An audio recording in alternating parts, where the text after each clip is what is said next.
ఇంకో ఈమెనే మా రంజితమ్మ ఏదో దేవుని బతితో మొక్కుతాను అనుకుంటారా వినండి. ఒకడేమో చదువు చదువు అంటాడు, ఒకడేమో తాగుతాయి తిరుగుతుంటాడు. వీళ్ళిద్దరిని నా గండాన పెట్టి వీళ్ళ ఎక్కడ పెండో తెలియదు. భగవంతుడా మమ్మల్ని కాపాడు. ఇంత పొద్దెక్కింది, నాకు ఛాయ్ తాగే టైం అవుతుంది. నా కొడుకు లేచిందా లేవలేదా? ఇంకో వీడే పెద్దోడు, అమ్మ చెప్పిన చదువుకున్నాడు. ఇంకో వీడే చిన్నోడు, అమ్మ చెప్పిన తాగోడు.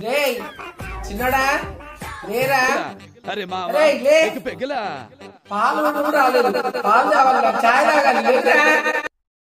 ఏనమ్మా రే చిన్నోడా దేవరా, చాయ్ కావాలి, తలకాయ వస్తుంది.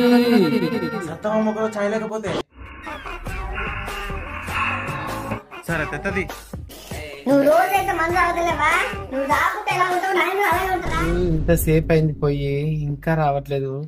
ఇప్పుడు పాలకు పోయిందా తాగనికి పోయిందా? వీడో పిచ్చి మాలకు ఇంకెప్పుడు చదువుడే.